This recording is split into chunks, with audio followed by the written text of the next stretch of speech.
Bonsoir, merci de nous retrouver sur TV Sud pour le journal de ce jeudi 10 novembre. Cet après-midi, 500 personnes ont tenu à assister aux obsèques de la petite Océane, célébrée en l'église de Bellegarde. Alors que l'arme du crime, un couteau, a été retrouvé par les gendarmes, le meurtrier présumé de la petite fille a été présenté à un juge d'instruction. Le point sur cette journée avec Franck Chassagnon. Au lendemain de la marche blanche, ce matin à Bellegarde, le cours de la vie a pu reprendre tout doucement. Les habitants semblent soulagés, surtout depuis que le jeune homme de 25 ans, placé en garde à vue depuis mardi soir, a avoué le meurtre. C'est un soulagement parce que beaucoup de gens se posaient des questions sur le fait que on ne savait pas qui c'était. Il y avait de la suspicion automatiquement. Le mot soulagement, à mon avis, n'est pas assez fort. Je crois que c'est plutôt maintenant, on a le coupable, on a le meurtrier. Et maintenant, on peut commencer à se reconstruire, doucement et tous ensemble. On est très malheureux, très malheureux. Et on pense beaucoup à cette petite. Mourir dans des circonstances comme ça a dû être affreux. Un drame que le meurtrier présumé a avoué hier après-midi avant même l'arrivée des résultats des analyses ADN retrouvées sur le corps d'Océane. Aujourd'hui, les enquêteurs ont procédé à de nouvelles perquisitions dans la maison de la compagne du prévenu. Le couteau du crime a été retrouvé dans l'après-midi, autant d'éléments pour tenter de comprendre ce qui a pu pousser ce jeune homme, père de 3 enfants, à passer à l'acte. Comment un homme, effectivement, qui n'a jamais eu de soucis, pour lequel, effectivement, on n'a jamais eu de soupçon, dont la vie n'a jamais présenté aucun indice, pouvant penser qu'il allait se retrouver dans une situation aussi terrible, comment un homme comme ça, comment sa vie a pu basculer, je n'en ai aucune idée. Il y a certainement, effectivement, une faille, une fêlure quelque part dans sa personnalité. Ce que je sais, c'est que manifestement son comportement, le fait qu'il se soit dénoncé, montre qu'il y a une part d'humanité, qui existe chez lui. Encore une fois, les experts nous diront quelle importance elle a. Mais c'est important vis-à-vis des faits qui, eux, sont effectivement dramatiques, qui sont absolument terribles, de savoir que cette personne a encore une part d'humanité. La nuit dernière, le meurtrier présumé a voulu mettre fin à ses jours en tentant de s'étouffer avec ses vêtements.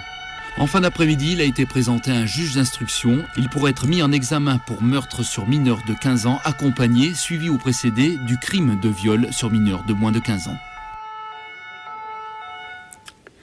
L'usine d'incinération Ocréal de Linelviel continue de susciter la méfiance chez certaines associations, notamment l'AMIES qui regroupe des médecins indépendants.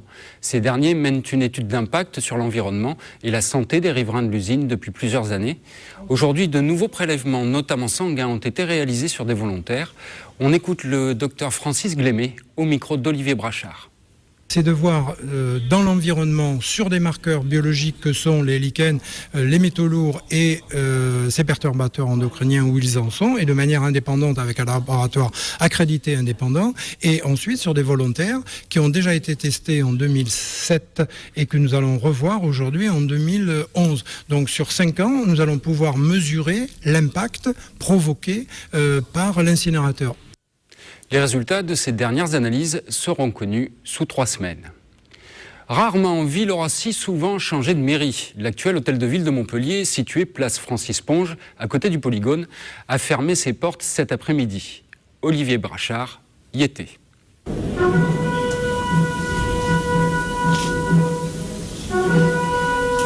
Une gerbe déposée devant la stèle des employés de mairie morts à la guerre. Cérémonie très solennelle pour dire adieu à ce bâtiment qui abritait l'hôtel de ville depuis près de 40 ans. Au moment de sortir définitivement du lieu, certains employés avaient un petit pincement au cœur. C'est tout ce qu'on a vécu ici.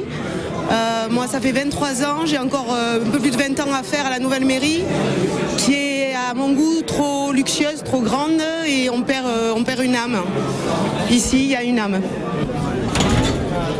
Des portes lourdes qui claquent, la mairie près du Polygone appartient désormais à l'histoire de la ville. Son maire depuis 7 ans et au conseil municipal depuis 1983 ne cachait pas non plus son émotion. Il s'est passé tellement de choses dans ce bâtiment.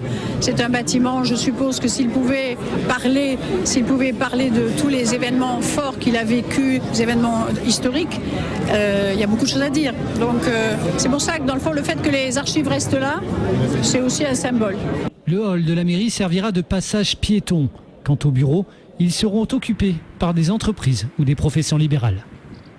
Place donc au nouveau bâtiment sur les bords du Lez, une œuvre signée Jean Nouvel et François Fontès. Samedi, le grand public pourra découvrir sa nouvelle maison commune avant son ouverture définitive lundi. Le malaise est toujours présent à la Compagnie du Vent. Les 150 salariés de l'entreprise ne savent plus où ils vont depuis le rachat par le groupe GDF Suez et le conflit qui oppose le groupe d'énergie à son créateur, remercié sans ménagement il y a 6 mois. Sans concertation avec les salariés, les grands dossiers comme l'éolien offshore ont été rapatriés à Paris. Les salariés se sentent pris en otage dans le conflit qui oppose les deux parties. On écoute Pénélope André du comité d'entreprise de la Compagnie du Vent. C'est très difficile de venir travailler le matin en ne sachant pas exactement où on va, sachant que la Compagnie du Vent est à la base d'une société innovante, dynamique, et que là pour l'instant il y a une remise en cause d'activité, il y a des transferts d'activité qui sont opérés, et il y a des discours qui sont contradictoires depuis 5 mois et qui font qu'on ne sait plus trop où on va. Donc les salariés vont mal. Il y a une cellule psychologique qui a été mise en place pour les accompagner. Elle a été mise en place cet été. Donc voilà, on est inquiet pour ces raisons parce qu'on navigue à vue, en fait. Notez que Thierry Conil, PDG de la Compagnie du Vent, sera l'invité de la page économique des aléas du direct mardi 15 novembre. Ouvrons maintenant la page sport de ce week-end prolongé. Les filles du HBCN sont en Autriche pour disputer le 3e tour de la Coupe EHF. Au match aller, elles s'étaient imposées 34-30. Après un long voyage en autocar couchette, Christophe Chez, ce chanceux, nous raconte comment elles ont récupéré. Avant de rallier Feldkirchen, charmante bourgade de l'Autriche méridionale, il faut s'armer de patience afin de tuer les 1100 km et les quelques 14 heures de bus couchette nécessaires pour effectuer le trajet entre Nîmes et la montagnarde commune de Carinthie.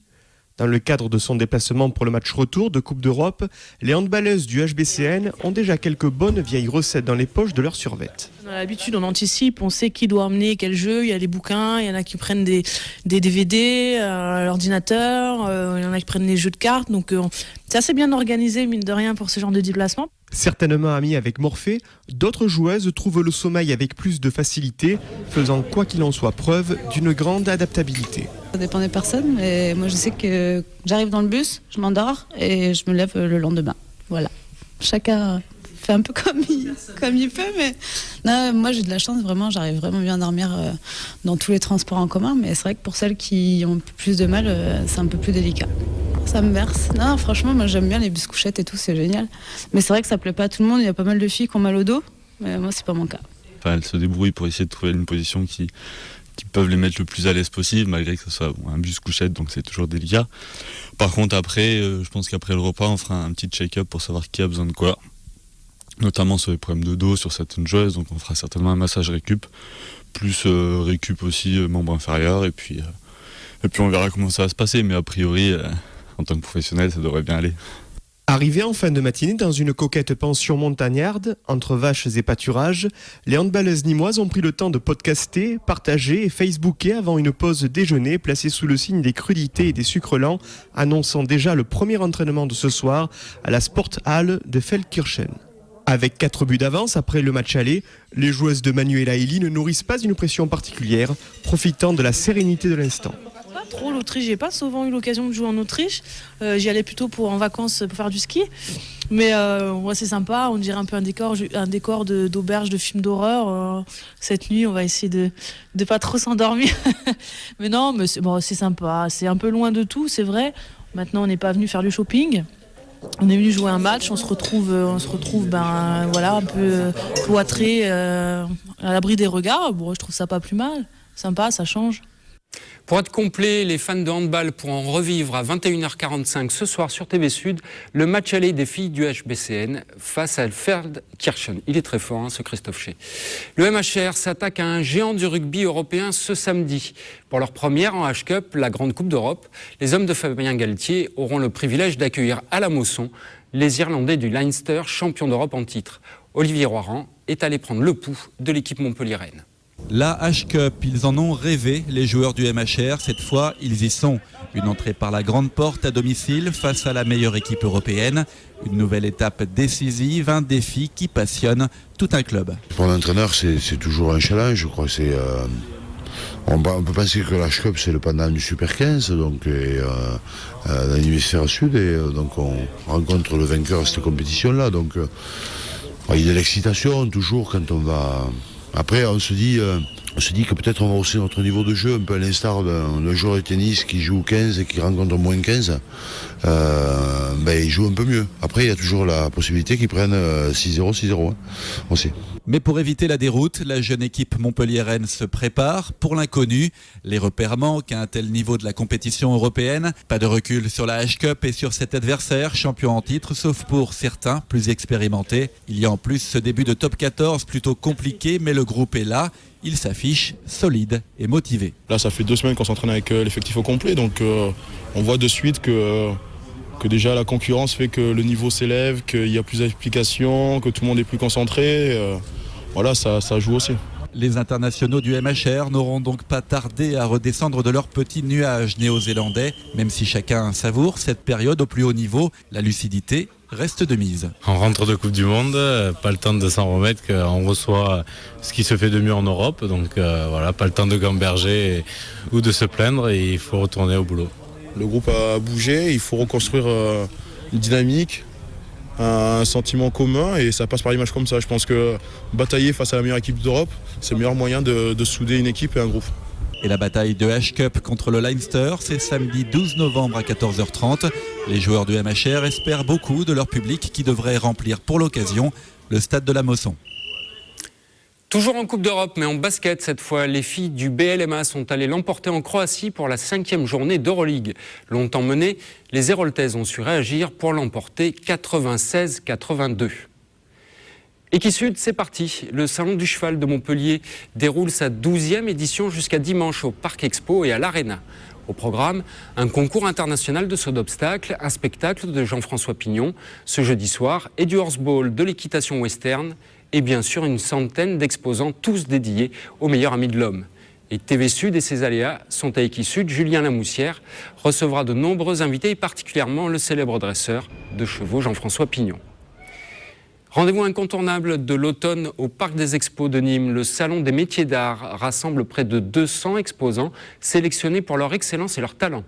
Toutes les pièces présentées sont des créations originales, vendues par les artisans qui les ont réalisées. Olivier Michel a eu bien du mal à faire son choix. Décoration, art de la table, luminaires, mobilier, vêtements, bijoux ou accessoires de mode, le salon Nimagine fait la part belle au métier d'art. Une recette qui fonctionne depuis 39 ans déjà grâce à des créateurs triés sur le volet. C'est surtout la technique, la maîtrise des savoir-faire, ça c'est très important, mais aussi la créativité et l'originalité du produit. Chaque année sur 190 exposants, un tiers est renouvelé. De quoi interpeller et surprendre les visiteurs. C'est ma représentation de la cellule de tout être vivant. Du coup, j'ai matérialisé le moment où la vie vient sur Terre, en fait, par la lumière et la phosphorescence du verre. Notre concept, c'est les sacs qui sont conçus à plat et ensuite on les monte soi-même avec un système de pression et de scratch. Tout ça, c'est des prétextes à raconter des histoires. C'est-à-dire que j'essaie de sortir du contexte technique pour que chaque public puisse raconter sa propre histoire à l'intérieur de mes architectures et des petits villages que je sculpte. L'espace coup de pouce permet à 2 jeunes créateurs de moins de 35 ans d'exposer gratuitement. C'est le cas cette année de Lorraine Ombec, une Grolaine qui réalise du mobilier en béton ciré. Donc on a une structure bois qui est recouverte de cet enduit. Ça permet d'avoir des pièces relativement légères avec un aspect béton massif. Particularité de ce salon des métiers d'art, il conjugue savoir-faire ancestraux et renouveau des matériaux. En résultent des œuvres originales et contemporaines. L'idée, c'est parfois de détourner des objets de la vannerie traditionnelle, de travailler l'osier brut pour donner ses teintes, ses couleurs, etc., etc., de mélanger les matériaux comme la terre sur cette pièce, par exemple, des fois des lamelles de bois. Il y a 15 ans, lors d'un voyage au Maroc, j'ai vu des mosaïques, ça m'a inspiré, puis j'ai essayé de créer mon univers autour de la mosaïque. Cet univers, quel est-il ? Assez poétique, voire très coloré et surtout très dynamique et en mouvement, effervescent, je dirais. Une effervescence qui gagne le public. Sur 10 jours, Nimagine accueille en moyenne plus de 35 000 personnes. Le Salon Imagine fermera ses portes dimanche. Et puis pour Écusud, vous retrouverez les aléas du direct vendredi soir à 18h30 comme d'habitude. C'est la fin de cette édition. Vous pouvez retrouver ce journal sur le site internet tvsud.fr. Prochain rendez-vous avec l'actualité lundi à 12h30. En attendant, passez une très belle soirée sur TV Sud.